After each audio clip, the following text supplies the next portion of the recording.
Tonight will be a total of 140 laps. We will have stage breaks at 30 and 70. That is 30 and 70. No fast repairs, 4 additional sets of tires. A few things to note: the only black flags that will be cleared are passenger yellow due to wrecked cars or wrecking into the pits. We will not clear black flag for speeding through pits or unsafe entry or exit. During the restarts, to keep the pack tightened up, laying back to jump the start will result in a penalty. And when taking the green flag, you must maintain your line until you cross that stripe. After yellow flag's out, you've safely made it through any wreckage. Please catch up to the pace car immediately to prevent delaying others.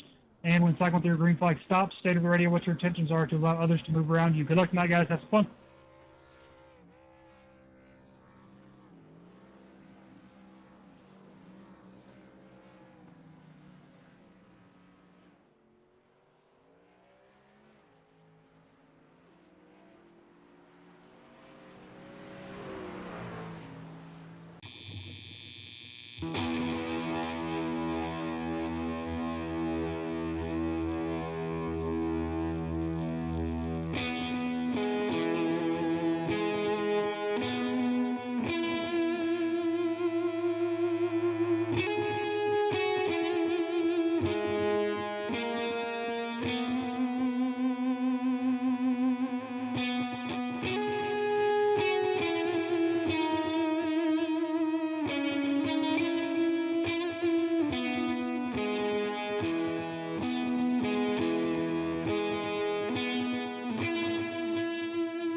No, yeah.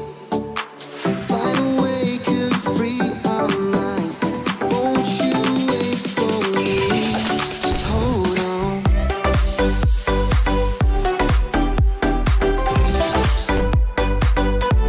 Just hold on. Just hold on.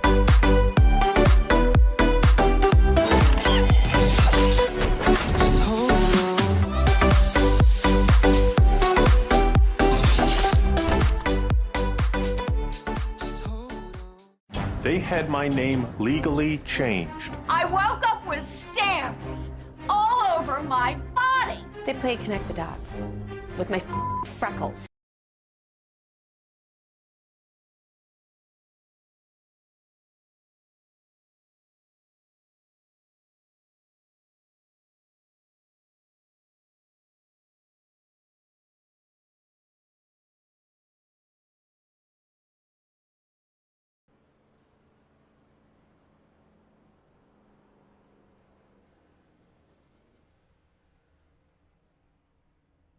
Good evening, DESI Racing friends, fans, family. Welcome to another beautiful evening with DESI Racing Premier Truck Series.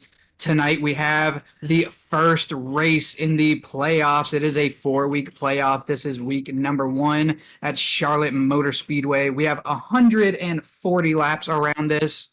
Awesome track. As always, we have our producer, Damon. Appreciate everything Damon does. I got a special guest with me. Going to be broadcasting tonight is Ryan Godfrey. Ryan, how are you feeling, man? I'm feeling pretty good. Just finished up with Bristol, so this is going to be a fun one to watch. This is a great track, and these are some of the best drivers, so excited.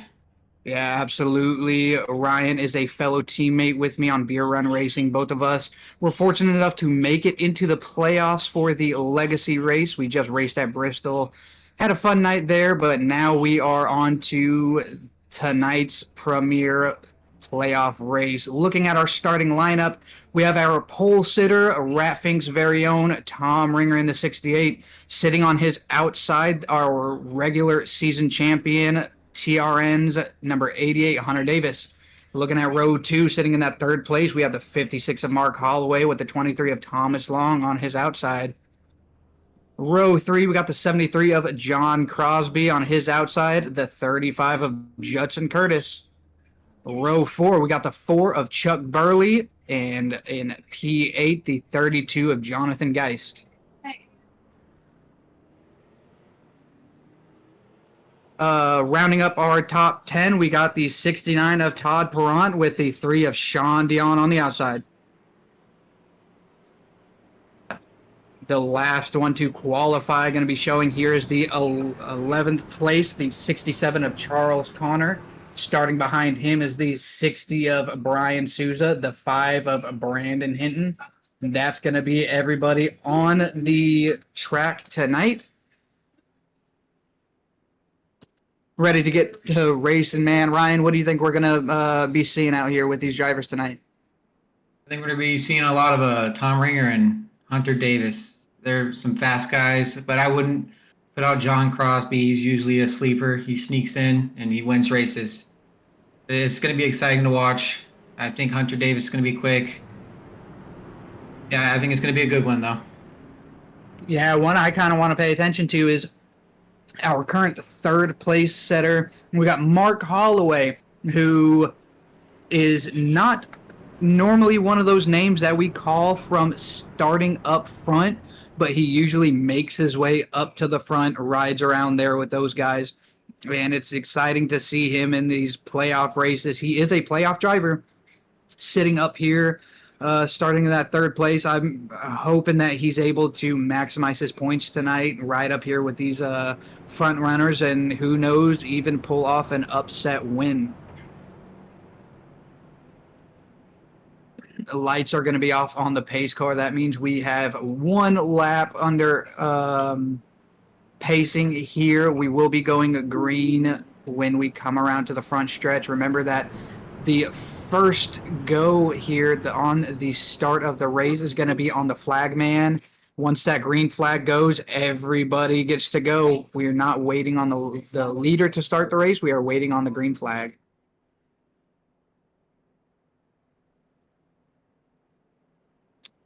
We have a beautiful weather coming out tonight with 71-degree track temp. I was out there. I ran a few laps. Ryan, you watched me run some of those. The tires really want to stick out here. I was not having any trouble getting loose. Turns 1 and 2, really early run, you can run that flat out. The only thing that you have to look out for is coming out of turn 2. If you exit too high, there is a bump right there that can send you into that wall. So I think we're going to expect to see somebody do that a couple times. As the pace car is off, we're about to go green. And green, we are about to go as these guys are double file with Tom Ringer leading the way. Hunter Davis is going to be right there to battle back on him. Our producers can get that trading paints updated so you can see those beautiful paint schemes these guys have with their playoff banners on them as well. There we go. Trading paints is being reset as these guys all come out of turns 1 and 2 beautifully. No incidents happening here, and we have the 88 trying to make an upset pass early on the outside. Edwin, Ryan, if you were on this track, where would you like to run? I'm gonna have to say where Hunter Davis is. Early on, right now, you definitely want to coast that outside line, use it for your momentum gain, and then once that has come to fruition, then you want to dart down to the bottom and start the tire management. What about you, Yeah, Ryan? yeah, I'm gonna have to agree with you, Edwin. Absolutely top line most of the run here. I just feel like you get better grip, better control, and hopefully, if someone's under you, they can't get over you, get in front of you. You can just run as fast as you want, especially at a 1 and 2 where you can kind of just send it full throttle. I'd stick top line. Yeah, I have to agree with you. I love running the top line here. I hardly ever run the bottom. I'm really fast running the top line to start the race, and then, as tires start to wear down, your lap times start to back up, start to run slow. But I run consistent on the top line there, and it just makes it really hard for anybody to pass. Once those tires get wore out, you try to run that bottom line, and you have to check up a lot to stop from, drifting up the track, and so it usually keeps people behind you. So I'm kind of anticipating this race going green to green. I don't really see these guys having a caution. But one thing I want to point out is your top three are all playoff contenders. Your top two are in the top three in points. Sean Dion, Brandon Hinton, he's the other guy part of the top three in points who's down in P10, but he's gained some positions. So with this setup currently right now, and as we see Hunter Davis trying to peek out to the bottom, but he's smart. He's not going to go for a move that isn't there. Yeah, actually, if you look, our top five are going to be in the playoffs.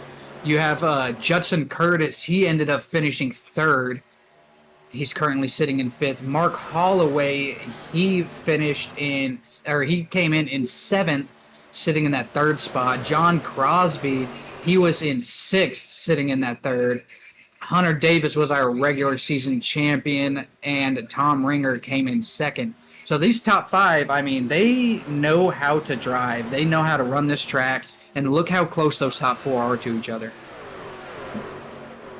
Yeah, they're all right on top of each other. They're not giving each other a break. And the thing about Premier is the top 10. So you've even got Jonathan Geist. He's also a playoff driver. Charles Connor, Chuck Burley, John Crosby, Todd Perrant. They're all right there, and they're going to be right on top of each other. With how small the field is in Premier, that means that you're battling week in, week out, no matter what. And I know they want to keep that 88 behind him because he's ended the season as a regular season champ with 5 wins on the season. Yeah, another thing to note is the top three are all on separate teams. They have no obligation to take it easy on each other right now. They are going to be out there pushing it hard, trying to get as much track position as they can. And, just they don't have to help each other out there. They're out there trying to get as many points as possible.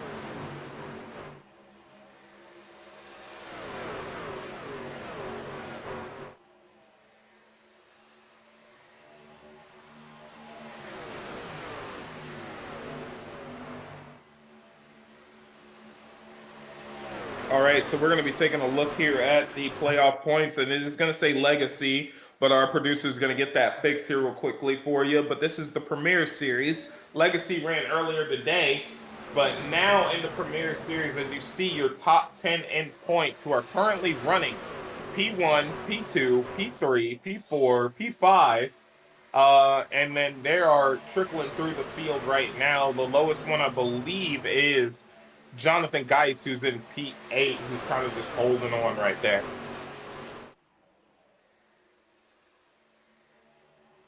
Yeah, absolutely. We do have a lot of really good drivers that are in here. You know, not all of them were able to make it. There is only 10 spots available. As you see, we have 13 drivers out on track, so there are a few drivers who weren't able to squeeze in there. But I tell you what, man, it was a tough battle all the way to the end there, trying to get into those 10 coveted positions, man. And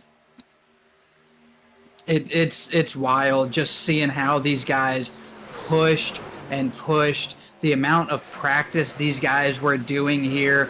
TRN, the team that you are in and co-founded, does a really good job of every week running a practice race, and a lot of these guys will come in, they'll get some good practice, you know, and that's really nice to see a team put something out there, even allowing other teams to come in and race and get some practice. And so these guys know what they're doing out here, and they know how to drive around each other, and it's huge, and it just makes for great entertainment. And you're 100% right, man. When it comes to practicing, we don't want to exclude anybody. We don't like having an advantage. So if Ratfink could come into our practice, or Beer Run, or anybody like that, and I think all three of us have an ability to speak, because all three of us qualified for the Legacy playoffs. So it may not be as tough as it is on these Premier drivers, but we at least have some insight. So let me hand it over to Ryan Godfrey real quick. Ryan, you see Mark Holloway is running in P5, his teammates leading. What would be going through your mind if you were in that P5 position with your teammate leading? What are you trying to learn? What are you trying to understand? Well, what would be going through my mind is, how can I get up there to at least assist them to win this race, or even try to steal it from them if I'm being a little mean about it. But I'm just watching their line, because most of the time my teammates run better than me anyway, so I want to watch what they're doing, especially Matthew Tennant when he runs. But I just want to see how they're running, where they're letting off, or if I can even see that, and just try to follow their path. You know, I gotta say, man, spoken like a true driver right there. I like how he says trying to figure out how to get up there to assist him or even steal it from him. I mean, I understand being teammates. You and I are teammates. We work together. We got some cars spinning. We got some cars spinning, but there's no caution. Let's see if that's a caution-related thing. Oh, caution. 2 cars off. Sorry for the interruption, but it's going to be Charles Connor and Todd Perrant. They were off on the front stretch, spinning all the way through. Look at them right there. A little kiss of the wall right there.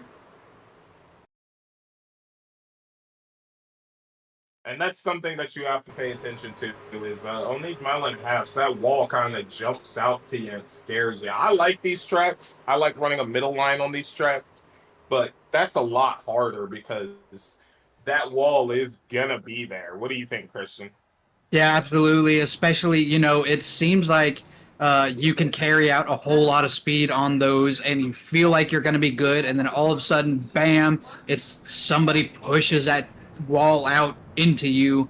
And just like with Todd Perrant right there, he hits the wall. He's fine. He's able to collect it. Everybody's going around. And then he just got loose again. It's just a racing incident. I hate to see that happen to him. But hopefully, you know, he doesn't have too much damage and is able to stay back out there. And those are playoff drivers. So we're going to take a quick commercial break, and then we'll come back to this exciting Premier Series League run here. I'm surprised we had a caution, but we'll take a commercial break on it. Ship my pants? Right here? Ship my pants, you're kidding. You can ship your pants right here. You hear that? I can ship my pants for free. Wow, I just may ship my pants. Yeah, ship your pants. Billy, you can ship your pants too. I can't wait to ship my pants, Dad. I just shipped my pants, and it's very convenient. Very convenient. I just shipped my drawers. I just shipped my nightie. I just shipped my bed. If you can't find what you're looking for in store, we'll find it at Kmart.com right now and ship it to you for free.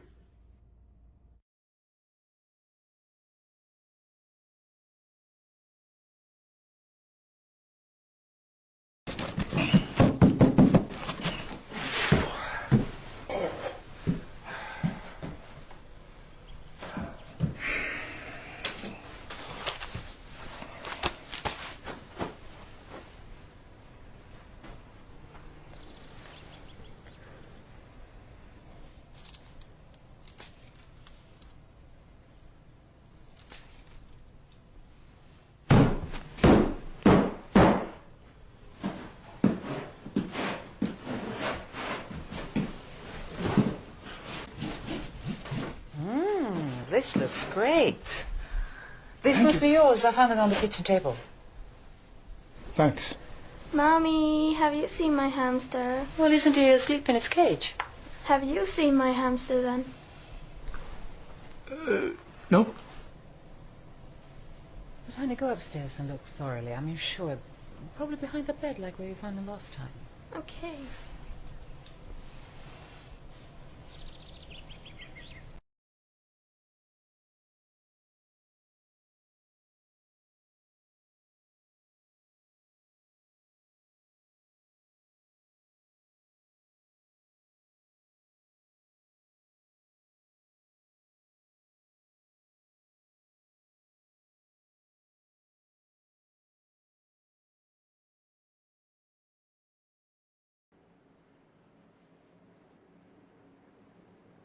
Welcome back. Charlotte Motor Speedway here with DESI Racing's Premier Truck League.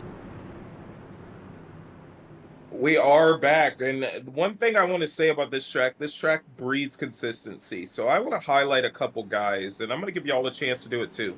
For me, I think Jonathan Geist is going to be a force to be reckoned with. He's a master of consistency. What about the rest of y'all? Yeah, absolutely. I think Jonathan Geist is able to run very consistent laps. I'm not taking a dig at anybody. I love the guy. He is one of the best people in DES. Helps everybody out with everything. Also makes some killer paint schemes. But he's not the fastest driver out there. But if you go and you look at his lap times, he can run that truck consistent all the way down until those tires almost fall off the rims. And I mean, look at him. He's already moved into the P5 off that restart. I would have to say Geist is the Denny Hamlin of DES. A little bit different, though. Denny Hamlin can win races, but he doesn't get the championship. Geist can run up front all day, every day, but doesn't get the win. He's the Denny Hamlin of DES. Absolutely. But I will say, I don't want any of the fans sleeping on him. He is sneaky, and just watch. He might run in P5 all night tonight. Next race run in P3 all night. You know, and he just watch his points at the end of this playoffs. He is going to be right there, if not at the top. Now, Ryan, I want to turn this over to you real quick. Your teammate, Crosby, is sitting in the P3 position. He had a chance to get under Hunter Davis, didn't quite make it. Now he's running a middle line through the corner. If you're in his shoes, where would you want to be going? It would be doing exactly what he's doing, trying to force that low line as hard as I can, but also it's a rough thing to do because I believe it was Hunter Davis down there in that spot at the time. Hunter Davis is fast and he knows how to run whatever line he chooses to run. But John also has a high race IQ, as I've seen, and I think he's just going to wait it out and wait for Hunter or somebody else to make a mistake and just force the issue and make a pass. As Hunter's actually going for the race lead right now, he is staying to that bottom. He's letting Tom Ringer go up high, burn his tires. Tom Ringer, a slight scrub of the wall. That's the guy nobody wants to see get to the front. Look at that. Judson Curtis pushing him to the way. Those two guys, the two winningest guys on the season. I mean, Judson Curtis, we might as well start calling him Mr. Opportunity, man. He will sit there. He will be patient. He will do whatever it takes to sit back, bide his time, and at the last second, he's going to go, all right, are you guys tired of fighting each other? Cool. I'm going to sneak in here and pass both of y'all. Here he comes on the front stretch, about to take P1. And he's going to have to fight for a little bit longer. I think he's going to have another lap of battling, you know, and I think the three of us have good insight, right? You know, we've raced all these guys. We've beat some of these guys, all right? It's rare when we do, but we've beat some of these guys. And we know how they think. And, you know, what Justin's doing right now, he's manipulating the system. He's pushing them into that area where he knows that it's going to burn tires. They're going to want to back off and see how he takes the lead. He knows that if they're running up there, they're eating their tires away, and they are not going to want to stay there. So he's using that to his advantage right now. I have a question for you guys real quick. Where did Todd Pront come from? I'm going to let you answer that, Ryan. I don't know. I have no idea either. He came out of nowhere. But look at him He is- sailing it in there, man. Look at him. It takes P2 from Hunter Davis. That's a moment right there. And you know, Hunter Davis is my teammate. You two are teammates, so we can talk like this. Passing him like that, like he's sitting still, it's not easy to do. I think I've done it maybe one time in the entire time I've known him, and he let me do it. Yeah, and that's a possibility. I mean, I think that just the high racing IQ that the 88 has, he might have been, you know what? It's too early in the game to try and force the issue, to try and fight you. Stage break is coming up. We got 2 laps before our first stage. I'm going to go ahead and back off, let you take it. We don't need anything happening before this caution comes out. Now, could that be what Todd Perront's doing? He knows the stage break is coming, so he decided, I'm going to get those stage points. Stage points matter in this playoff bracket. You know, us in the Legacy one, we don't have stage points. These guys do. So they've got 2 opportunities before the end of the race to gain points. And maybe Todd Perront said, hey, I need those stage points. I'm the 5th seed. I need to set myself apart from these guys. He is moving away from them. Yeah, absolutely. And one thing to remember is when the playoffs start, those top 10 drivers, their points reset to 0. So it's not like, hey, I need to get these stage points to try and catch up to Hunter Davis, who was number 1 in the regular season. No, he just scored 10 points. He is now leading in points because of the stage break. That flag just came out. Looking at Todd Perront, Judson Curtis, Hunter Davis, Chuck Burley, Tom Ringer for your top 5. Mathematically, right now, Todd Perront is the Premier Points Series leader with those 10 points. But we're going to take a quick commercial break under this stage break, and then we're going to come back with this exciting commentary from Ryan Godfrey, the number 6 of Beer Run Racing, and Christian Clark, 99 Beer Run Racing, and we're going to get back to the action.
Welcome back. Welcome back. Lap 33 about to be beginning of lap 34 here as the pace car is about to drop off. 140 laps total tonight. Ryan, man, what do you think so far? I'm excited watching Chuck Burley, to be honest. I had it in the back of my head before this race started, like Chuck Burley, John Crosby. And from the looks of it, John fell back there a little bit before the stage break, but he's up in third now. Yeah, it's exciting to actually watch these guys race. I never get the chance to just sit back and watch. Usually I'm racing against them, and all I can see is their bumpers. So,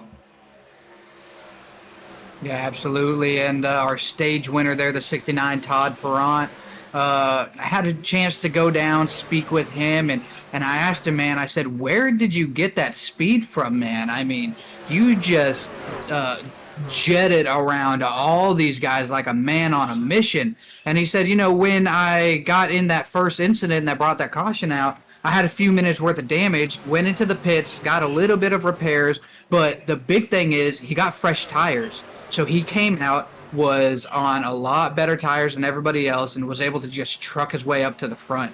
And then as we've seen, he goes into the pits on the stage break there, sat in the pits for a long time, which ended up putting him all the way down into the last driver on the lead lap, but he now has no more damage. So we need to keep an eye on him and expect to see him running back up to the front again. Now, we can definitely keep an eye on him, but a guy that we need to not forget is in this race. Hunter Davis has assumed the race lead and has a half-second gap on Judson Curtis. Those are the two most winningest drivers in Premier. Premier started this season. Hunter Davis locked up 5 wins. Judson Curtis locked up 4. There are only out of those 9 wins from them guys, 4 other race winners outside of them. That's 4 races, and they were not won by the same guy. I think Tom Ringer got 2 of them, if I'm correct. Max Denda, in his time showing up, he got 1, and then Zachary Ham, he also got 1, I believe. But you got the winningest driver in your new top series Premier leading this race right now and not looking back. You got to remember, man, he's got to be watching his mirror, because when he won 3 races in a row, who was it that stopped him from winning that 4th? It was the guy right behind him. Curtis. He knows that driver and that half a second lead is that half second lead to right now is just numbers. He knows that he has to stay consistent, run his line, because Judson Curtis, he can get back up there. Here's the thing, though, about Judson Curtis, right? Judson Curtis locked up 2 race wins right before Hunter Davis went on that 3-race win streak. So Hunter stopped his win streak, and then Judson came out and stopped his win streak. So those guys are nose to tail. Tom Ringer doesn't want to see them get away. A guy I want to highlight right now, Crosby, he's getting passed by Charles Connor right now. That is an issue for him. He does not want to keep heading backwards like that. He is moving further and further down the running order. You think that that's from him burning up his stuff? You think he's getting stuck in a line that he doesn't want to be on? What do you think, Ryan? What do you think's going on right now? That's exactly what I think. I think he hasn't found the right line yet. Because the reason he's falling back right now, he's got a little loose coming out of the turn. So I think he's just struggling to find a spot on the track that works best for him. But if I know John, and watching him run, he'll find it and he'll make it work for him. Yeah, we know that he's got the speed and he's got the IQ to manipulate that truck any way that he needs to better help him. But right now he just seems to be kind of going the wrong way. He's moving like pond water. Yeah, that's a pretty good visual image there. Looking at the 67 in his little village. Is it candles? Is it soap? What is it? I think it's both, isn't it? Candles. We got candles. I think Yeah, there's it is both. It is both. There is the candle side and the soap side. He has the candle mainly on his cars though, because it's, as the person who made most of his paint schemes, it's just a better one to work with. But it is a candle and soap company. Absolutely, yeah. That's a company that I believe he does run. I don't know if he has a website that I can plug, but Little Village Candles and Soaps. Anybody out there, check him out. He sure does look good on the side of a Chevy running out there. And it looks even better attempting to make a pass on Chuck Burley right now. That's he gets not an easy feat. That's a wild pass. He's moving towards the front. What's going on? What has kicked into Charles Connor? He's a very conservative driver, and he's at the P3. I think these guys are in the mindset. I mean, they are hungry. It's playoffs. You don't have a whole 13-week season to kind of bide your time and play everything safe and try to accumulate the points slowly and try to better yourself to make a playoff position. They have 4 races in the Premier Series that they have to get all the points that they can in a short amount of time. So somebody like Charles Connor, who is a good driver, he's respectful on track, and will only take opportunities when they present themselves, has to change his mindset and the way he drives that truck, because he knows we don't have time to waste here. Now, building off of what you just said right now, okay? Let's go off the respectful driver thing. Christian, you're one of the most respectful drivers on track. I'm not. Ryan, you're kind of half and half. We've had our times where you're not the nicest. But absolutely. In the playoffs, which mindset do you think works better? The guy who spent all season being respectful, or the guy who made it known that he's going to get past you whether you like it or not? What do you think, Ryan? I think what comes around goes around. So what you do this race might come back and bite you in the next race. Well said. That's one of my biggest things. I always get told, that, I'm one of the most respectful drivers. I do have incidents though. Sometimes I'll accidentally get into somebody. Sometimes I'll wash somebody up a track on accident. It does happen. Sometimes. But a lot of the time, I accidentally wash somebody up because I'm overdriving my car, But I'll move out of the way. I'll let somebody, Tom Ringer, way faster than me. If I see him in my mirror and he's just running at me, I'll get out of the way. I mean, it's better for me to give up one position than give up 10 laps because I'm in the pits. You know what I'm saying? But my thought coming into playoffs is I'm going to race you as clean as possible. I'm not going to do anything that's going to jeopardize your race or my race. But at the same time, you're going to have to earn to go around me. It's playoffs. It's do or die. I'm not just going to hand it to you like I usually do. And, as you're saying that, we're watching Hunter Davis make Judson Curtis work for that position, but Judson's going to take the position. Hunter kind of kept him to that high line. Hunter felt like he could hold him in position while he runs the bottom and force Judson up there, but Judson made it work, and look at him now. He's gone by, but now also in the background, Charles Connor under threat by Chuck Burley, Tom Ringer, and Brandon Hinton. He's got the whole field hanging out right behind him. As teammates go, we talk to each other, we practice together, we give insider, trading tips. We kind of help each other out and stuff. I know the driving style of Ryan. We talk when we're doing practice. We give each other, insight on best lines to run, where I'm more comfortable, car setups and everything. Hunter Davis and Judson Curtis are not teammates. They do not communicate during races. They don't communicate during practice. But I guarantee you, if any two drivers on track know where the other driver is going to be on the track, it's those two right there. They have driven around each other enough during this season. Hunter Davis knows where Judson Curtis is going to take that line, where he's going to want to go, and how he's going to exit that corner every time. So one thing about Judson, I want to highlight this. When I first joined DES, two and a half seasons ago, I was faster than him. I was beating Judson and I had pace. But Judson is so methodical and he thinks about everything and he found every area he needed to improve. And I couldn't hold a candle. I couldn't hold a little village candle to this man at this point. He is so fast. But bringing it back there, and then why I brought up Little Village Soap Company, Charles Connor has dropped the P5. Chuck Burley got by him. Brandon Hinton, his own teammates on his inside. And look at this group right here. Maybe Charles Connor burnt up his material. No, I think his material might be fine. He's able to hold the line just fine. I think what's happening is I've noticed on these turns, he likes to run the inside. He likes to go down to the bottom, and he just kind of got stuck. See, as you see, he's going down to the bottom where he's more comfortable after he gets past. Once those cars get to its inside and push him out of his comfort zone, he's getting more off pace. I have to agree because look at him already poking his nose under your teammate right there, Ryan. He's already looking back at Crosby, looking at a way to get around him. Remember, Crosby was running up in the P3 position at one point today. Moving back up.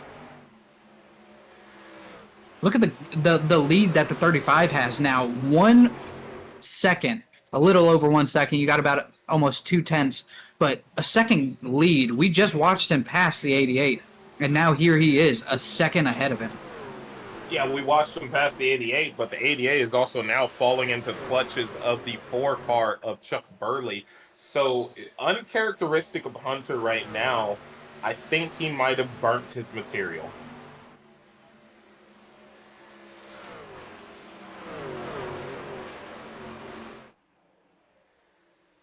And you know, Ryan, one thing I really want to highlight is look at the lines these guys are running. This is a mile and a half. Wouldn't you be more expecting of it to be more multi-groove than it is so far? I expect these guys to run in line with each other, try to follow each other, and wait for a mistake, because these are some of the better drivers we have in the league. And these guys know when to capitalize, how to capitalize, and how to make it work. So it's no surprise they're running behind each other, trying to wait for somebody to go high if they know they run low better, or waiting for someone to go low if they run high better. Yeah, do you think that these guys are keeping it in the back of their mind? Do you think they're paying attention, knowing that we are starting lap 58? We have now 12 more laps until our next stage break. Are they thinking, you know, a couple more laps and I'm going to push it? Or are they thinking I pushed it too hard too early? Or what do you think? I think the top 5 right now, besides, I'm going to say top 3 right now, have no care in the world how many laps are left until the stage. I think they're just running what they can run, how they want to run. But I think Chuck Burley and John Crosby are pushing it because they want to be in that top 3. Now, one thing I think they all should have in the back of their mind is King Bottom Feeder himself is up to P3.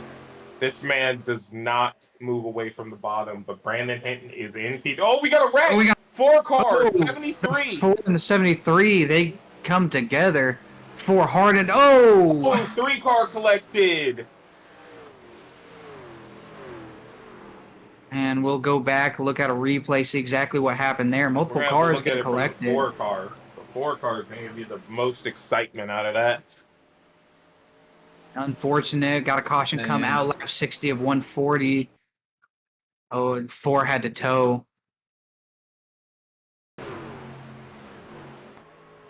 So he's on that high line, and he's trying to rip that high line, but you can see the rear end stepping out a little bit. So he's got a looser truck right now. It's still hanging on for him. We're going to go into turn 1 here. Look at him. He's a little... He's entering perfectly, but he's running the middle line. He's hanging on to that middle line, but you see that rear end kicking out a little bit more. And then he's there. He's all good. And then, oh, just bobbles from them both, and they come together. He's on the brakes hard, but comes onto the track. Look at that right there, right? So, as you see, they both bobble. 73 bobbles as well. They come together. 4 car hits the wall. Yeah, 73. I don't know if he got aero locked. I'm not sure. what happened. They both, like you said, kind of bobble. It is bumpy up there. One comes up, one comes down.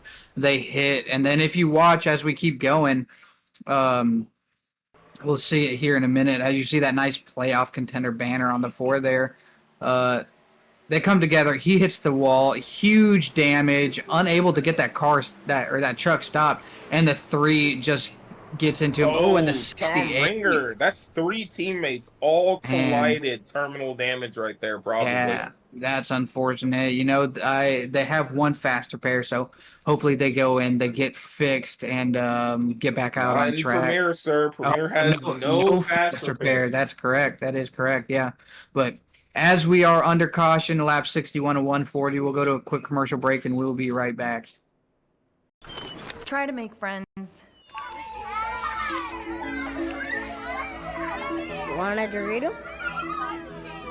Hey everyone! The new containing out Doritos! Doritos?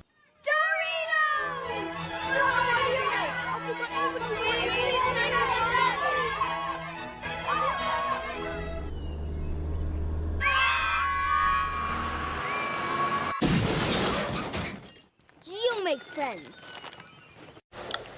And there's your beautiful baby. Any day now. Really? You're eating Doritos? He's eating Doritos on my ultrasound. Do you see what I have to do? I know. Give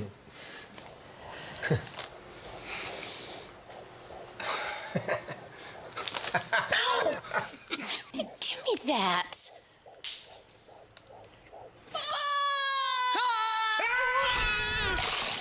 Okay, Jerry, once again, everyone's Doritos have mysteriously disappeared from the break room.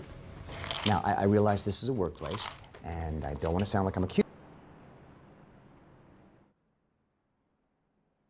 And we're back here after that unfortunate caution. That's definitely going to take some guys out of this, but Judson Curtis is going to be starting P1 with the 88 on his outside, the 5-car Brandon Hinton, and the 73 was able to manage and stay there in P4. Then we're going to have Charles Connor in P5, Thomas Long P6, Brian Souza in P7, and then we're going to have Todd Perrant P8, Tom Ringer after that damage. He's going to be in row 5. Jonathan Geis with the lucky dog. He's back on the lead lap. Let's see how far he can get up there. Sean Dion's going to be back there. Chuck Burley out of the race, and we're going to see what can happen now. Oh, we didn't even comment about Mark Holloway. He's out there too. He's going to be in the P10 position.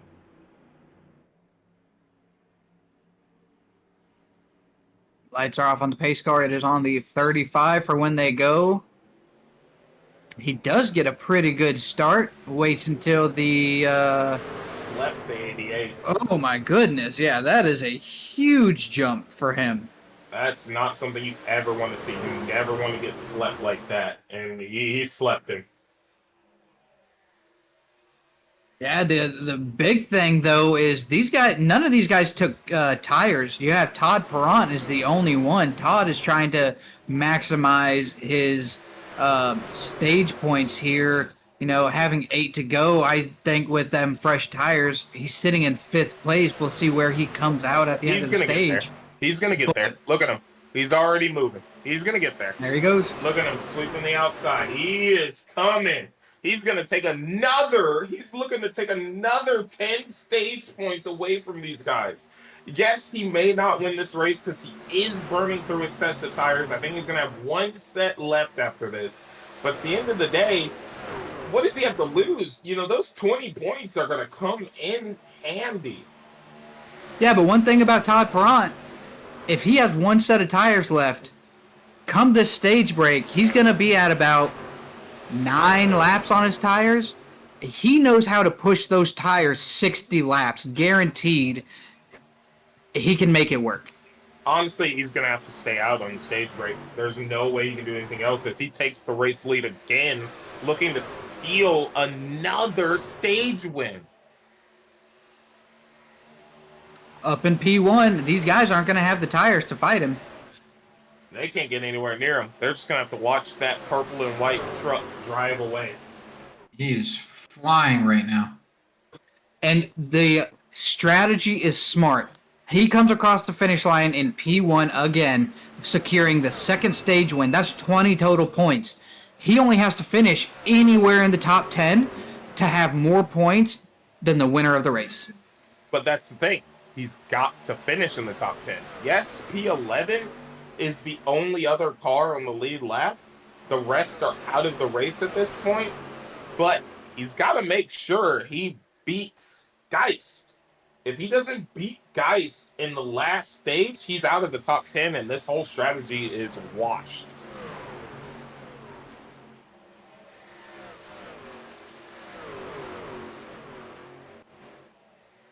Tom Ringer, his teammate, look at him keeping up.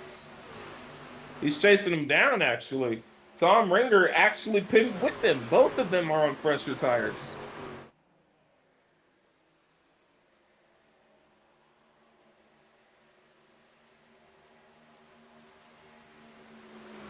One more lap this time by for the end of stage 2. I think 2 more laps. We're coming to lap 69 right now. So we've got 1 more lap now. And 67 in the wall. Oh, he's way off pace. Absolutely. He's going to be shuffled all the way back to that 11th position. That's going to hurt him, man. He's got to get that truck under wraps. He's got to get damage repaired. So he's got to hold on to pace right now. Remember, this guy came up to P3 at one point. He's going to be ready for this stage to end so he can go into pits, get some fresh tires, get some of that damage fixed, and get back out there. As Todd Perrott comes around to win stage 2. Back-to-back stage wins in the playoffs. Strategy coming into play. This is crazy. Absolutely. These guys, they're probably going to all go down and get tires except for a few. You got all of the Rat Fink drivers went and pitted and got fresh tires. Expect to see them stay out on track with those 10-lap tires. Everybody else gonna go get new shoes, get some new fuel. While that happens, we'll go to a quick commercial break, and we'll be right back here with week 1 of the playoffs for the Premier Series trucks with DESI Racing.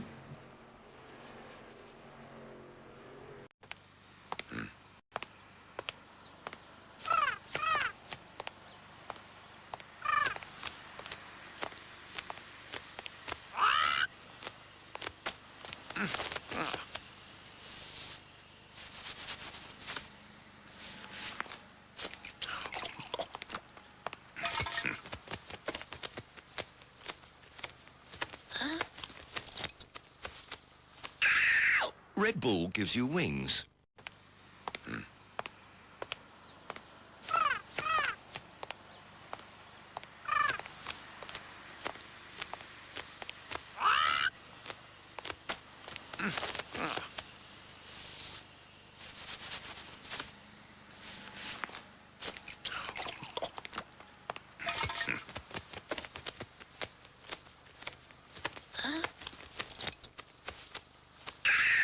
Red Bull gives you wings.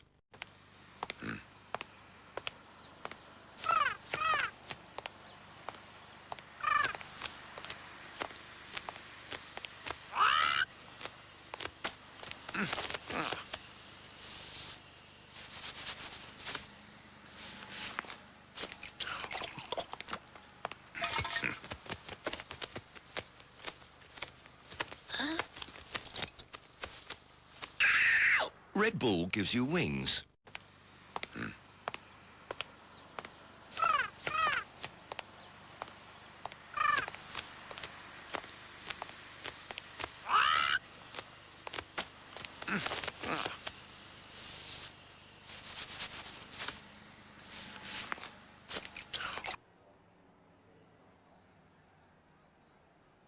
All right, and we're back with DES Premier League Racing. Todd Perrott on that caution only took, on that stage win right there. He only took fuel. He went through the pits.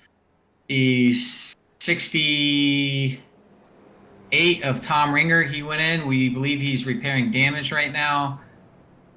So it's going to be interesting to see how this race shapes out with Todd Perrott on a little bit older tires and everybody else on fresh tires. Yeah, Todd Perron's going to have to be real worried because the two guys behind him just took tires. The guy who's going to start next to him and the guy right behind him took tires, and we know they're the winningest drivers. So he's really going to have to pay attention to that. Yeah, but I absolutely have to agree with that call. I don't know, Ryan, like your thoughts, give us what you think about it. 69, 10 laps on tires that he's got now, goes in, gets fuel to try and make it as far as he can, knowing that there's no more stage breaks. What are your thoughts on his strategy call? He would have to pit at some point. Whether it's a good call now, depending on how much fuel he has. If I had maybe 20 more laps left, I would have held that. That way I could at least go pit and get tires and try to make it last as long as I can.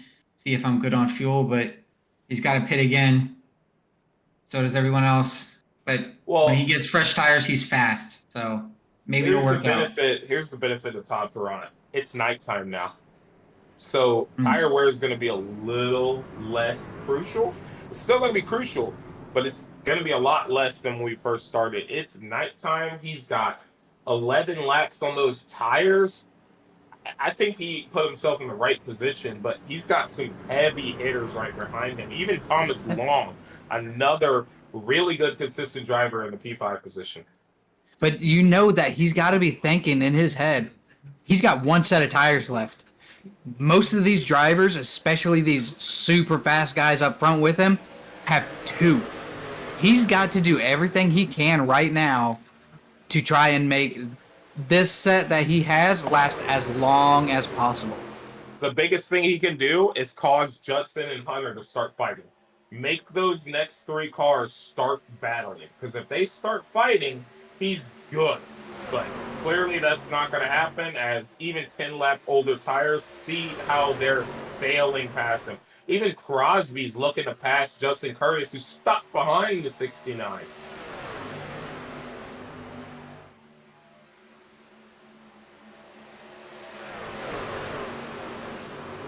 Hunter's liking the look of that in his rearview mirror. He likes that Todd Perron is holding them up. He is loving that, because he can check out consistently with caution and not have to worry about anything. But now he sees Judson Curtis making that pass.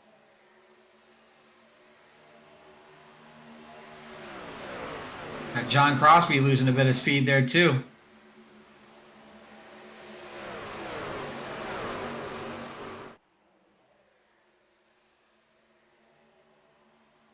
Yeah, like you said, Crosby lost some momentum. He's now falling into the clutches of Thomas Long right now.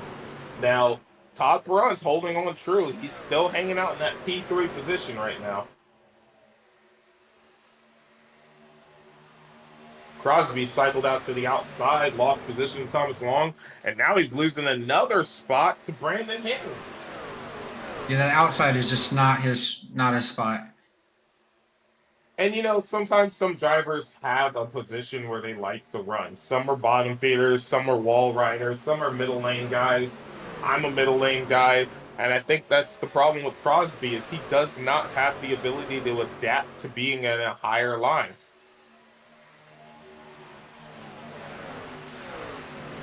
One guy I want to just talk about real quick is the 23. He's been running up there with these guys, I mean, close to the top 5. You know, mid-pack, back up to the front, mid-pack, look at him sitting in P4. He's got some speed tonight. Yeah, he really does, and he was a guy I was expecting to qualify for the playoffs. Unfortunately, he did not. But now he's trying to go out there and make them regret that he didn't make the playoffs. Because if you can go out there and win as a non-playoff driver, you're pretty much just slapping those guys in the face saying, hey, you're not better than me. So I think that's what he's looking to do as he's hunting down Todd Perron. But at the same time, look at the patience he has. He had a huge run there on the backstretch. He could have pushed it to the inside of the 69, but the patience he has, he's going to wait until the perfect time. But is he going to be too patient? Is that 5 going to catch him and take advantage of him being caught behind that 69? I think we just got the answer. Yeah, I think he looked in that rearview mirror and saw that 5 car coming and was like, yep, nope, not hanging up anymore. I'm going around you. It's probably the one guy you don't want behind you in a situation like that, because Hinton will make it work, and he will get there. He made it work all around that bottom side. It is crazy what he can do on the bottom of a track. I don't know how you guys are, but Hinton can make me burn up my tires being 2/10 behind me. I get nervous when he comes because I know he's gonna pass me, I just don't know where, and I get scared. Yeah, I don't want him to pass me early on. When he's behind me, I'm always like, okay, I know he's gonna get here. I know he's gonna pass me, but I don't want it to happen now because it's gonna mess up my strategy. So I gotta make sure I maintain my gap. And he just subconsciously gets into your mind and causes you to burn up your material. But I get to that point. The second I see him behind me, I already know he's there. It's too late. So he's already making a pass.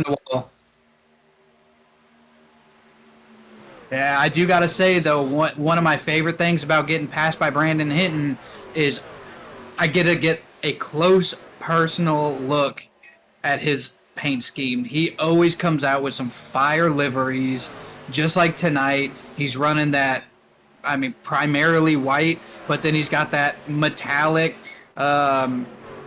pink. I'm not fuchsia, not really sure what you call that, but it is a good look at that car. Yeah, he looks absolutely beautiful. I don't remember exactly who this is based off of, but he's looking good. And I mean, look at him. He's just driving the wheels off that thing. He gets past Todd Barant, goes into the P5 position. But, you know, he's absolutely gorgeous. I love his cars, everything. But we also got to talk about the fact that Todd Barant, the guy right behind him, older tires, is still in P5, and Crosby, who was hunting him down for P2 at one point, is still behind him. You know, by the time Todd goes in to take tires, he might be in last place, but it's not going to be without, because he's going to make these people work to get around him. He's carrying good speed. He's not the fastest guy out there right now with the amount of laps he has on his tires, but he's not the slowest. You're going to have to work around Todd Barant if you're going to want to pass him. You know, and he's going to try and even the playing field by, sure, I might have, 20 extra laps on my tires than you, but why don't you go ahead and overheat them trying to get around me, would you?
as we see the leader, Hunter Davis, come across the start-finish line.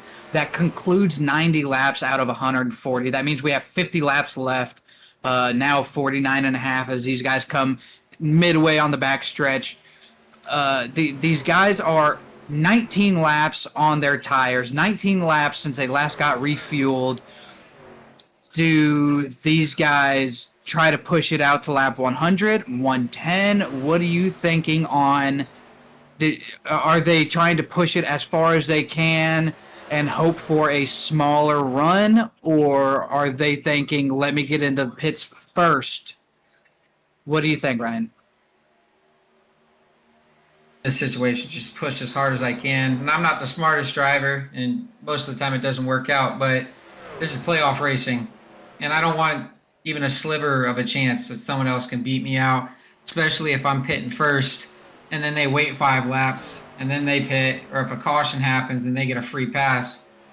I would just keep pushing as hard as I can until the last second and just hope something goes right. In my opinion, it's based off Todd Perrott.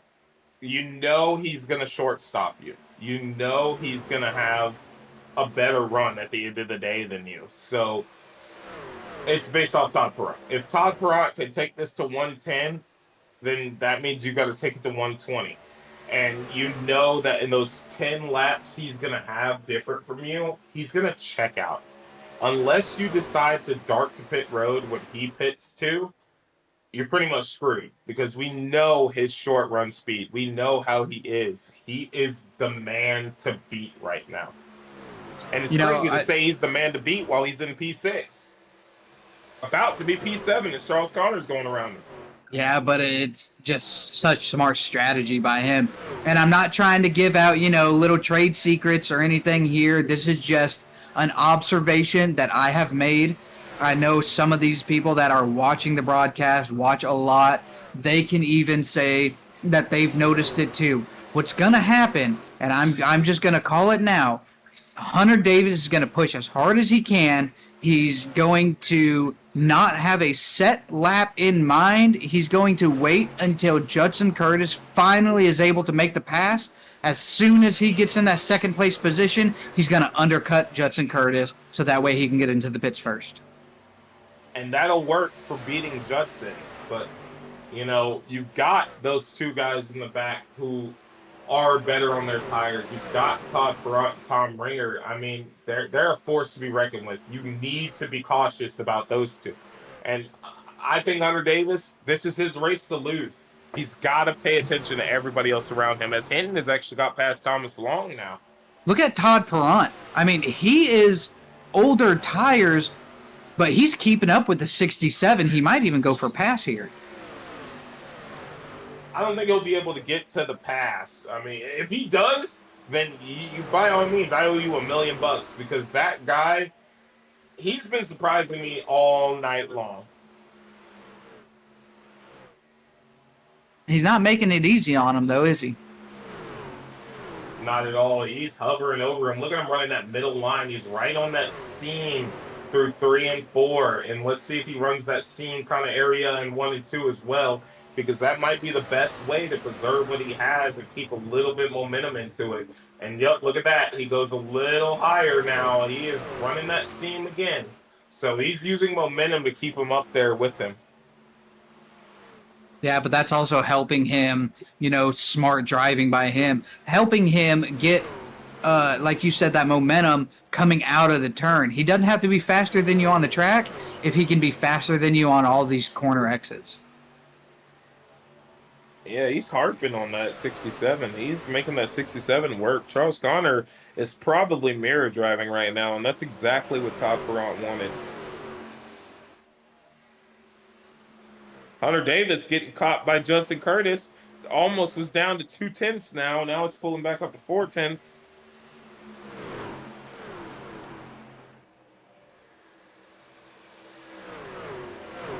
If we go take a look back at the leaders, we are 1/10 apart, 2/10 apart.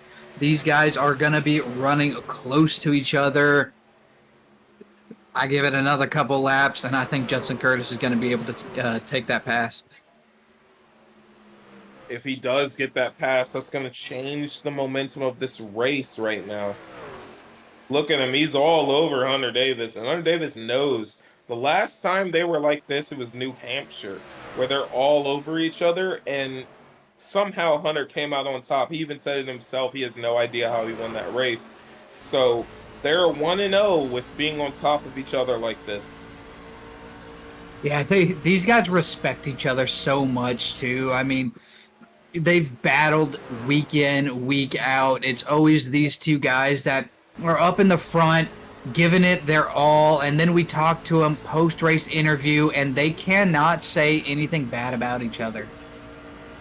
Look how Hunter's holding him to the outside. He knows Judson cannot get the pass done on the outside.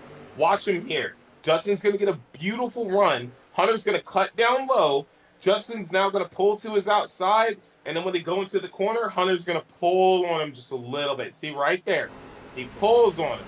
And now Judson has nowhere to go. He's kind of stuck behind that car. Yeah, and it's such a interesting thing to watch, because what driver is going to give up that top line on the backstretch? Nobody is thinking, I'm clear, I can go to the wall, but I'm going to stay middle. He knows that Judson's going to have to work his tail off to try and make that pass on the outside in these turns. And Judson's actually making it work. Look at him. He's getting closer and closer. He's actually going to lead this lap, and he's going to clear him now, actually. So Hunter actually made him work for it. That might have cost Judson some tire wear right there. But as you hear, as soon as he made that pass, man, Hunter Davis on the radio telling him, man, you're good, man, you're clear, good job. Another nice pass going on right here. You say Todd Perrant was getting back to that 67. He is. He's on the inside of him now.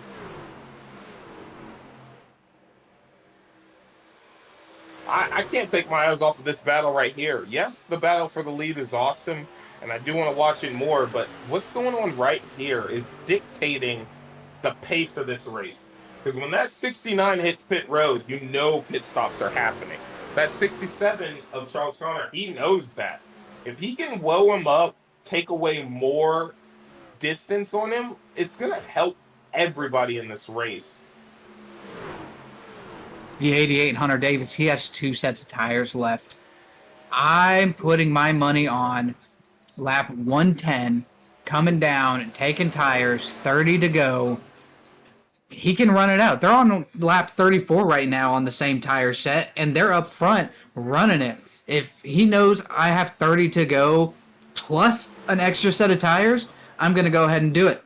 Oh, the 23 calls. 23. 23 was in the P5 position. He's going to be the first car pitting. Now, if he pits and he can get out of pit road and get going, and I mean, he's cooking in the pit road right now. Hopefully, he got it down to pit road speed.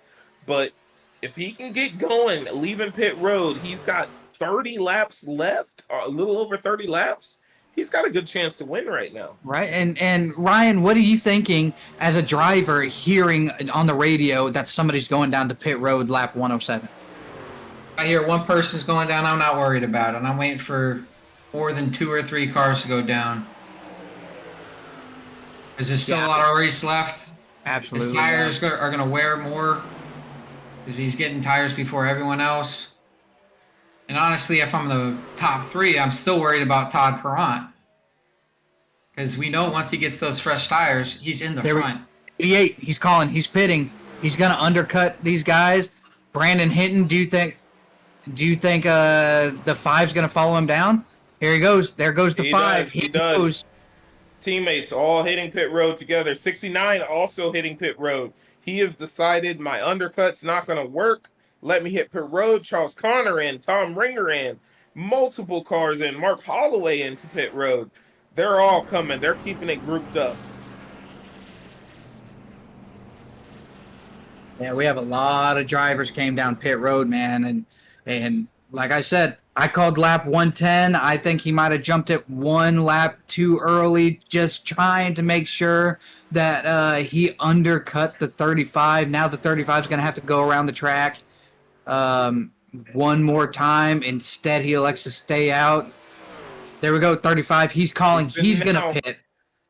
He might not lose a lot of time on this one. He won't lose that much of time. But the main thing I bet you they were all avoiding is Thomas Long jumping them. They did not want that 23 to jump him. Whole field almost on pit road. Actually, Brian Souza still out there. No, he's on pit road now. He's now on pit road too with Judson. So let's see where they cycle through. That's going to be everybody on pit road. Judson Curtis, Brian Souza were the last two. Brian Souza, there he is in that Beer Run Racing. What does he have there? Knob Creek truck coming out. Always the Knob Creek man. But look at that. Look at him coming around. Todd Perrant's going to sail past him. Hunter Davis coming around. Let's see if he gets past Judson Curtis. Judson now leaving his pit stall. Hunter Davis on the front stretch. It's going to be close. He's going to have it. Judson Curtis does not have enough time as Hunter Davis right now coming out of turn 2. Judson Curtis. At the gap he got from that. Oh my God. Judson losing multiple positions. Yeah, and man, I hate to say, I'm not saying, I'm just saying, you know what I'm saying? But the 88, he waited until he got passed up, went into the pits, undercut the leader, and now he has almost 2 seconds lead in P1. You were not wrong. You were probably 100% right in everything you said, because he's now back there battling Thomas Long for position, and he's got 2 trucks in between him and Hunter Davis. Todd Perrant came out in P6, and he's 10 seconds off the lead now. So, I mean, he's 7 seconds off of the next car. So, they did a great job. Pit strategy is coming to his hand. Now all he needs to do, manage his stuff, and hope Brandon Hinton, the bottom feeding master, doesn't chase him down. Todd Perrant does not need to win this race. If he is able to push it out these next 27 laps and stay in P6, that's good points. That's, what is that, 34, 33 points for finishing up there? I mean, it's still a bunch, and he already has 20 points from the 2 stage wins. Yeah, even if he finishes with 30 points, he's got 50 points. The leader will get 50 points. Yes, he has stage points in his own, but he's going to be in the top 3 of playoff points right now.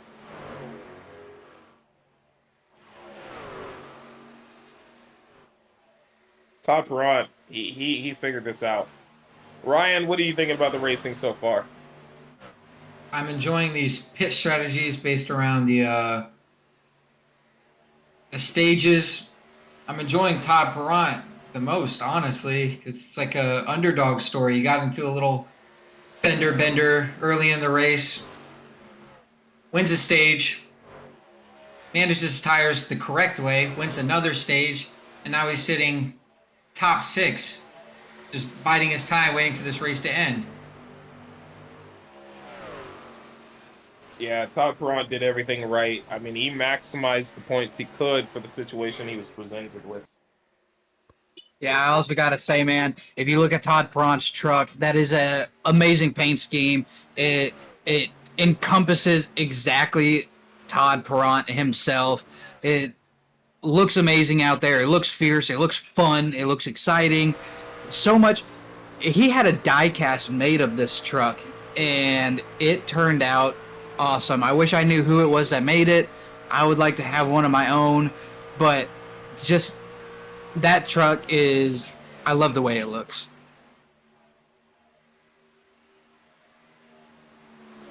'67 calling out. He's got like 3 minutes of damage. He's going to let Souza and Mark Holloway get by him.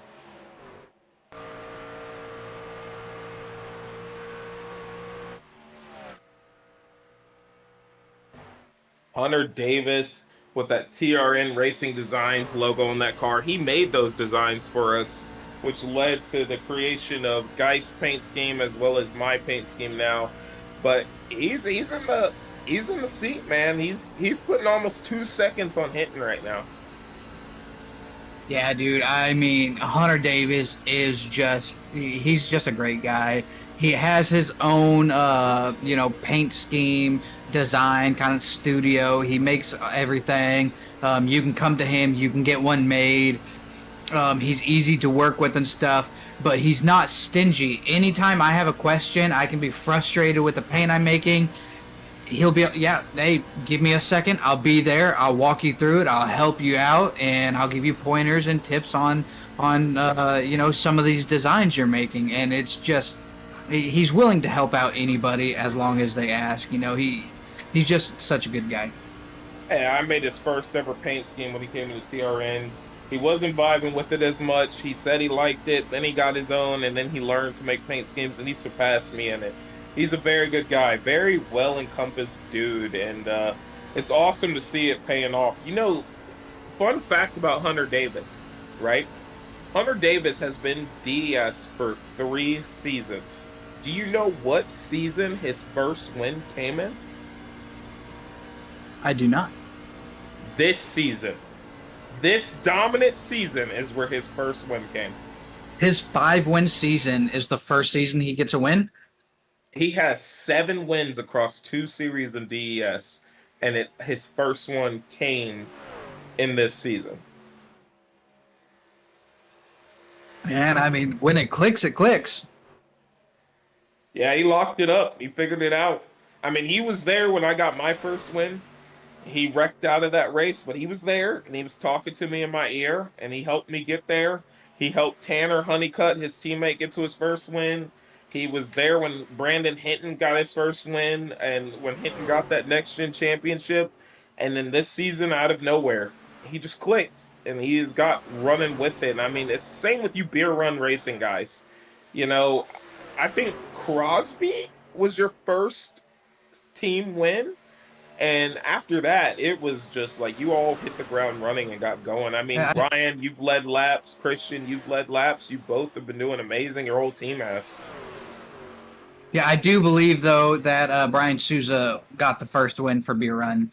But then John Crosby, just out of nowhere, man, he almost swept the weekend.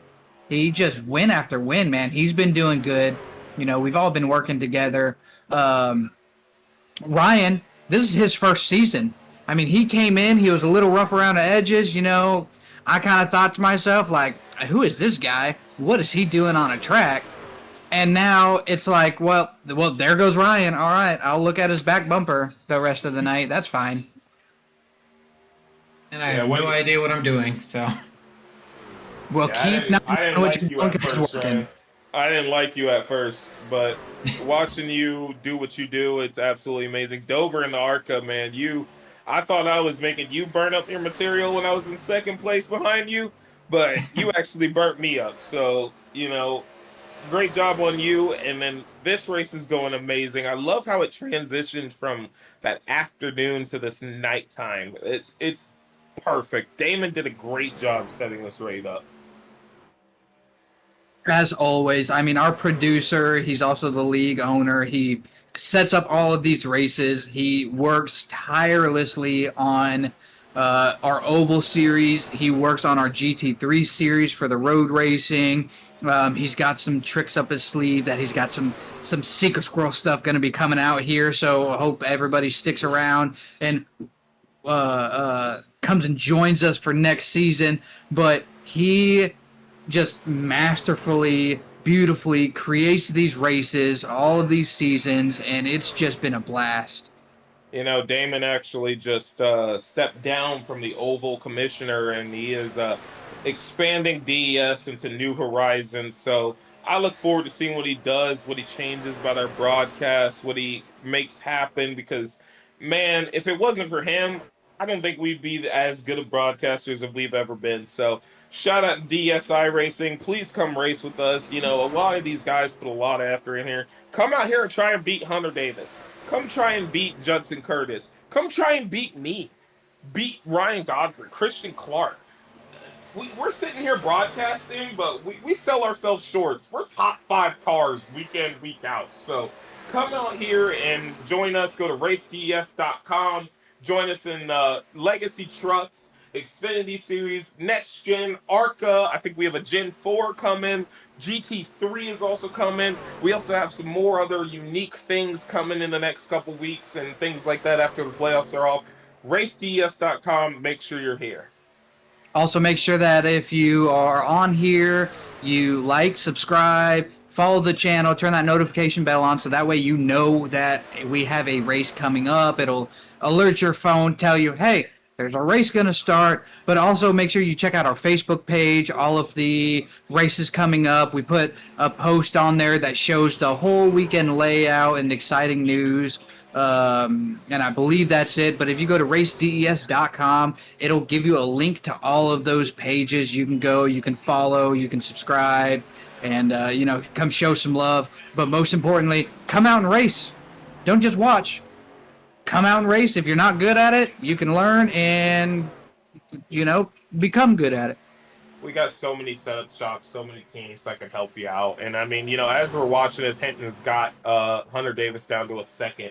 I want to also specify this. We've got multiple teams that can help you out. Our broadcasters are racers. Our race committee is racers. Our guy who runs us is a driver too. Honestly, Christian, I think we've kind of boiled up to the point where we need to get our wives and girlfriends out here to do a broadcast one day so the rest of us can go race and not have to sit in this booth.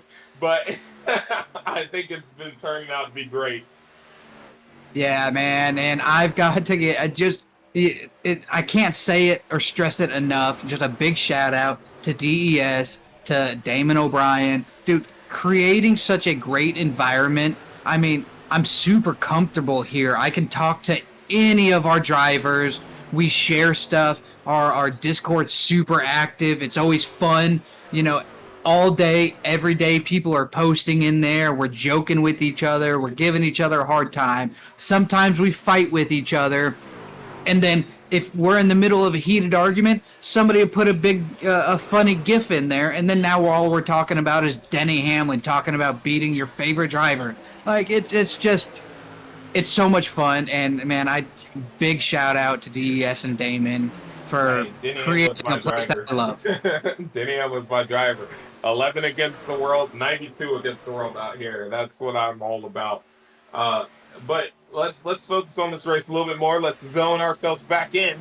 Hinton has Curtis all over him, but Hinton was within a second, and now he's fallen off. I think that arrow from that 35 is kind of slowing him down. He's getting a little bit of drag.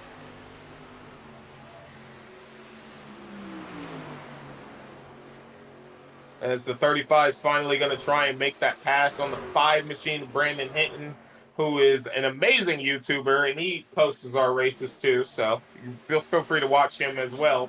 But look at them. They're fighting hard right there. I mean, we're within about to be 6 to go, and they want to get to Hunter Davis. Do you think they can make it, Ryan? I think Judson is the only guy that could attempt to make it, but Hunter is so fast. I think it's going to be near impossible to catch him right now with this many laps left to go. Yeah, I've got to agree, man. And this is exactly what Hunter Davis wants to watch. We've got 5 laps to go. He wants to see P2, P3 fighting each other, slowing each other down, burning up their tires, making it to where no matter what, as long as he stays consistent, focuses, all he's got to do is run his line. There's nothing they can do. But real quick, I just want to give a shout out, Brandon Hinton. Awesome driver. Really good guy. Go check him out on YouTube at Hinton Motorsports 5. He's got a great channel. He posts all of the races we do. He's got his own content on there. Check him out. Give him a like. Give him a follow as well. He's also got his own thing that he says, darts without feathers, man. People who cause wrecks, that's what he calls them. But one thing I want to shout out here right now is if we see Todd Perrant is in P6. Remember, we said he needed to finish above P10 to solidify himself in around 3rd position in the playoff points, and he's doing just that. He's got his teammate behind him. He is the current highest running Rat Fink driver as of right now. Which let's just dive into that real quick with 4 to go, about to be 3 to go. Rat Fink, their highest driver is P6. That's crazy. For such a powerhouse team as Ratfink has been all season, every week, Wednesday night, Friday night, Saturday night, Sunday night, Ratfink is always on a podium position. And to see their highest driver, P6, is just uncharacteristic for this powerhouse team. Yeah, it's kind of painting a picture that the caliber has definitely stepped up more than they were anticipating for. So that's honestly real crazy for them to be mired back, not even in the top 5. I mean, TRN is still in the top 5. Beer Run Racing still in the top 5. Drive By Performance in the top 5, but not Ratfink. That's crazy. As Hunter Davis puts his own teammate a lap down with 2 to go as they come to the front stretch to take 1 to go.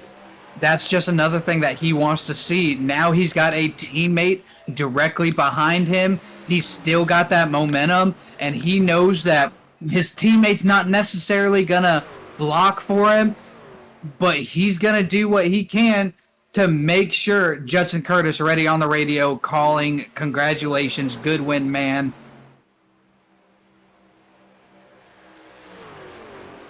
I'm gonna be honest. I didn't think Hunter Davis would win this. I thought it would be Hinton or Curtis to take it, but he came through, stayed strong, and locks up the first win of the playoffs, 6th win on the season. Hunter Davis, your race winner. Judson Curtis, P2. Brandon Hinton, P3. That's your top 3 finishers. Beautiful, beautiful time. Got John Crosby, P4, coming in 5th. Todd Perront, coming in 5th. Todd Perront, mind you. 6th, Thomas Long. 68, Tom Ringer. In 7th, Brian Souza. In 8th, Mark Holloway. In 9th, Charles Connor in 10th position. That's going to round out your top 10. These drivers gave it their all, man. What an awesome race.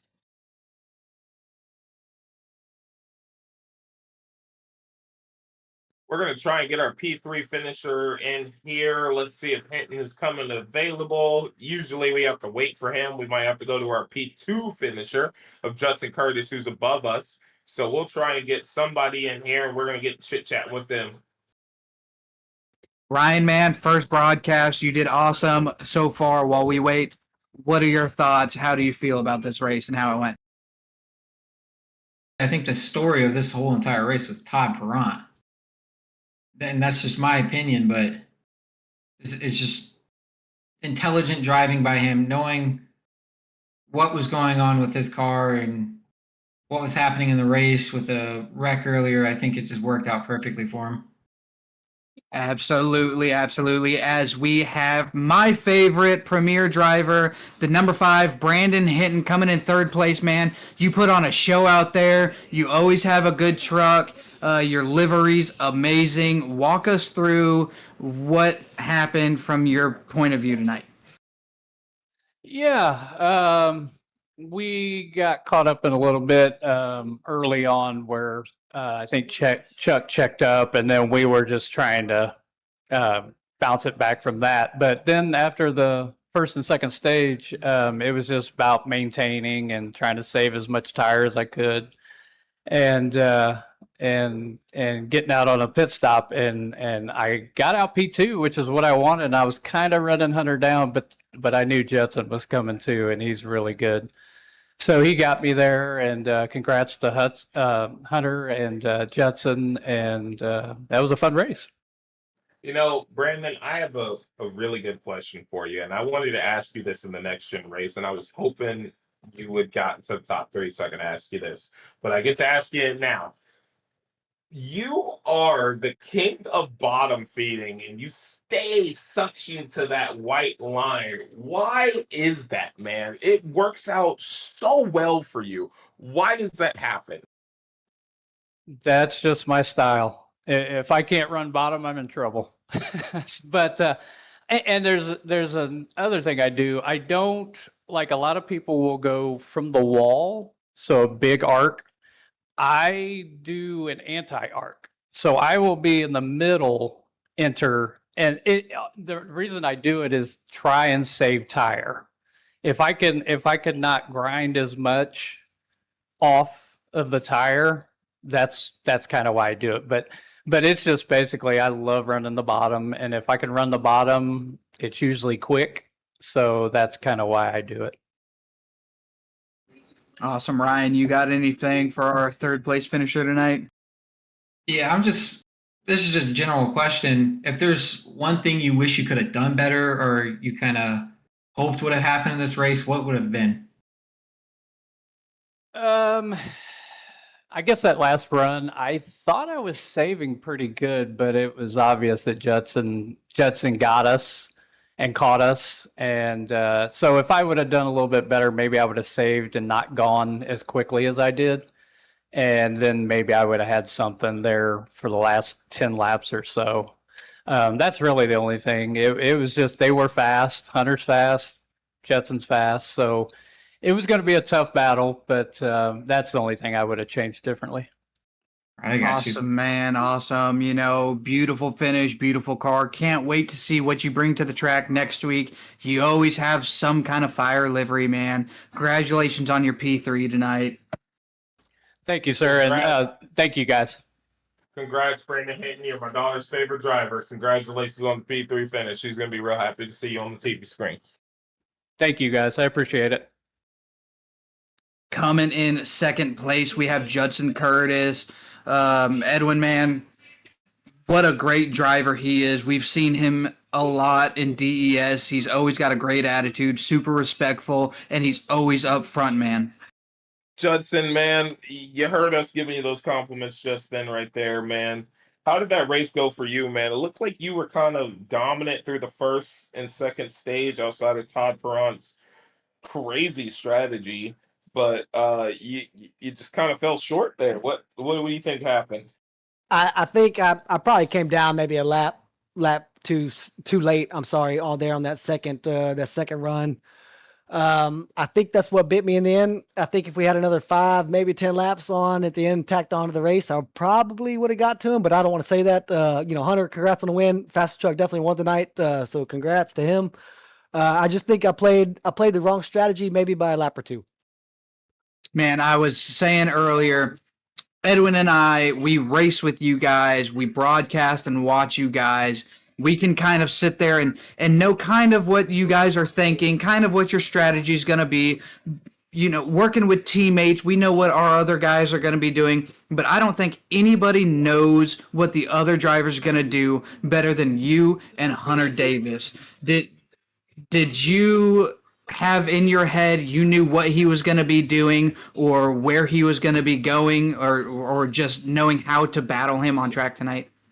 I definitely wanted to I had a general idea when he was coming in, but I wanted to definitely pit after him, but I did not think he'd be able to hold it off, but he did.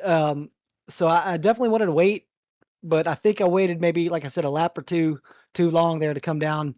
So I was just kind of waiting for the tires to come in and or fall off, and I just don't think they did.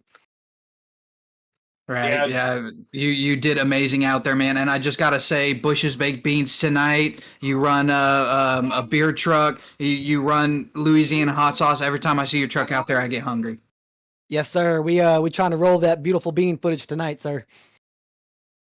Well done, Judson, on locking it up to a P2 position. That's going to help you out in the playoffs. You'll probably slide perfectly into P2 in the playoff standings.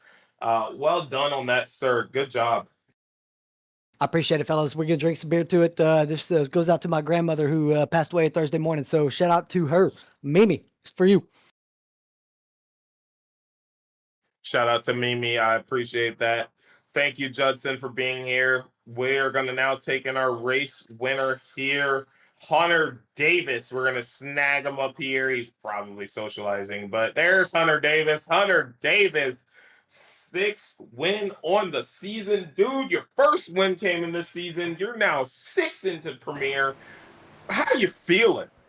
I'm feeling good, man. That was some absolutely phenomenal racing by everybody out there. Congratulations to Judson on that P2, Brandon on that P3, dude. That was an absolute blast and an awesome way to start the first playoff race for our Premier Series. Man, but before I give it to Ryan here, I just got to say, your race IQ, your strategies, just everything you do, you make a plan, you stick with it, and it seems to always work out. In your mind, what you've seen tonight, did everything work out the way you wanted it to, or did you have to kind of adjust fire and kind of, go off the whim a little bit? So that kind of comes in two different things, right? The second stage, I was leading that second stage for a majority of the laps, or for a big portion of the laps, and I was actually short on fuel. So that's why, I kind of set a gap to Judson, and then I was clutching in, and the entry to 2 and then the entry to 3. I would clutch into the center of corner and get back on the throttle until I would see Judson start to close that gap, and then I would get back onto then I would roll the corner like normal just to extend that gap again. So I was kind of playing a fuel strategy, and honestly, man, I don't think I would have made it to the end of that stage without that caution. By the time I hit my pit stall, I was like 1.3 laps of fuel remaining. So that was definitely difficult. And then the final stage, when we cycled through green flag stops, the biggest thing for me is I set a target gap for me, and I held that gap. So I had Judson right behind me, and he started about 1.6, 1.7 seconds, and I said, I'm going to hold him at 1.5. That way I know, kind of can judge how hard he's pushing. And I'm checking the lap times as we're going just to kind of see, like, okay, am I pushing harder? Is he pushing harder? Where are we comparing up? So I was just trying to hold that 1.5 second gap for that final stage. So, Hunter, I want to ask you this question because, you went through this whole race and you saw the first 2 stages. Todd Perrant had you guys undercut by a lot. That final pit stop is what shook up his strategy because he had the ability to pit and get 10-lap fresher tires than all of y'all and run away from you. Was that anything you were concerned about? Were you paying attention to that or anything at all? I mean, to an extent, right? But I mean, all of us kind of go out here and we said, like, hey, we want these long green flag runs. We maybe had 2 cautions this race, so I don't think that we were really expecting any cautions. And, at Charlotte, the longer the run goes, the more the field is going to get spread out, So I don't necessarily think if there would have been a caution at the right timing, like his strategy would have hit the nail right on the head.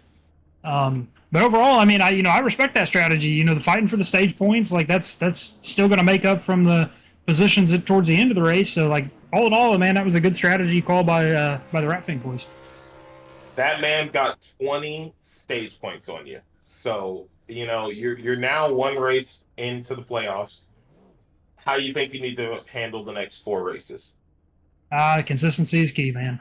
So keep doing what I'm doing. I'm happy with the 2nd, 3rd, 4th place stage finish, and finishing up here within the top 5, top 3. That's if I aim for that every time, it's going to come down to the last race.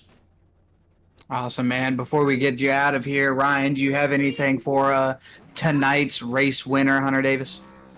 Absolutely. So, Hunter, dominating win, and it's always fun watching you run because you're just so fast, and I don't know how you do it. So I guess my question is, how do you get so fast at all these tracks you race at? Because you seem impossible to catch every time.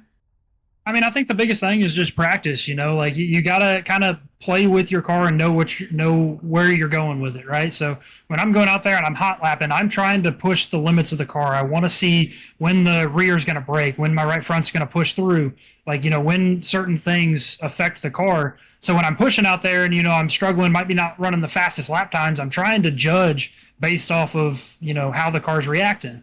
And I'll go out there, and whenever we start the race, I don't care about leading the first lap, the 20th lap, or the 50th lap. We're at the end, where I want to be there. So it's, expressing that patience, figuring out your car and what your strengths and weaknesses are and playing to it. Well, thank you, Hunter Davis. Congrats on your race winning the Premier Series. 73 laps led, man. You're the man to beat right now. So love the new paint scheme, love everything you did, and congrats on the win. Hey, thank you guys, and I appreciate y'all putting on this broadcast, and for all the fans out there that are watching. Once again, shout out to Brandon and to Judson. That was some awesome racing up front all night long. Those guys were constantly in my mirror knocking at the door. So shout out to those guys for putting on a phenomenal show for everybody out there, and thank y'all for putting us on. Absolutely, man. Appreciate everything you do for the league, and congrats on the win. But that is going to do it for us tonight here. Concludes race 1 of the playoffs for the Premier. Our honored special guest here, Ryan Godfrey. Appreciate you coming in, man. You did awesome. Can't wait to see you come back up in here and join us some more. Edwin, my favorite co-host, man. Love broadcasting with you. Damon O'Brien putting on the broadcast for DES. Everybody that came and watched, appreciate everybody. Yeah, congrats to everybody on that race. Love to see it all happen. Again, Ryan Godfrey, you're next level. You're doing great. You're just kind of hanging out there, making sure you had some insightful things to hand out, and I think you've added a lot to the pot. Christian Clark, you are phenomenal at everything you do. Damon O'Brien, thank you for that beautiful broadcast. Thank you for the focus you put into it. Thank you to DSI Racing. We will see you tomorrow night for Xfinity Series at Iowa, if I believe, and that is the start of their playoffs where Hunter Davis has another championship to defend. So we will look at y'all tomorrow there. See ya.